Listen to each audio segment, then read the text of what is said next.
Hi guys, അപ്പോൾ ഞാൻ വന്നിട്ടുള്ളത് ഗെറ്റ് റെഡി വിത്ത് മീ ചെയ്യാനാണ് കേട്ടോ. അപ്പോൾ അതിനുവേണ്ടി എല്ലാ സമയവും ഞാൻ എടുത്തുകൊണ്ട് വന്നിട്ടുണ്ട്. അപ്പോൾ ആദ്യം തന്നെ ഞാൻ കാജൽ എഴുതി, പിന്നെ ഐലൈനർ ഇട്ടു, പൊട്ടിട്ടു, പിന്നെ ലിപ്സ്റ്റിക്ക് ഇട്ടു. ഞാൻ ഈ കാജലും ഐലൈനറും എന്ന് പറയുന്ന ഒരു സാധനമാണ് കേട്ടോ. അപ്പം അതിട്ടത് ഞാൻ ഡാസ്ലറിൻ്റെ ഐലൈനർ കൊണ്ടാണ്. അത് വെച്ച് തന്നെ ഞാൻ പൊട്ട് ഇട്ടു കേട്ടോ.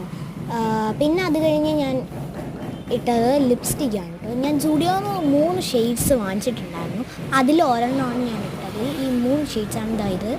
അപ്പം എനിക്ക് വലിയ കുഴപ്പമില്ല തോന്നിയിട്ടുണ്ട്. ഞാൻ ഒരെണ്ണം ഇനിയും പൊട്ടിക്കാനുണ്ട്. അപ്പം ഞാൻ ഇപ്പോൾ ഇട്ടേക്കുന്നത് ഒരു സ്പൈസ് ലാറ്റ് എന്ന് പറയുന്നൊരു ഇതാണ് കേട്ടോ. അപ്പം ട്രാൻസ്ഫർ ആകുന്നില്ല, നല്ലതാണ് അത്യാവശ്യം. പിന്നെ എനിക്ക് ഹെയർ സെക്ഷനാണ് ഇനി ബാക്കിയുള്ളത്. പിന്നെ ഡ്രസ്സും ഉണ്ട്. അപ്പോൾ അതെല്ലാം ഈ വീഡിയോയിൽ ഉൾപ്പെടുത്താൻ പറ്റത്തില്ല. ടിൽ ദെൻ നിങ്ങൾ കാത്തിരിക്കേണ്ടതാണ്. അപ്പം നെക്സ്റ്റ് വീഡിയോയിൽ പാർട്ട് 2 എന്ന് പറഞ്ഞ് കാണാം. അതുവരെ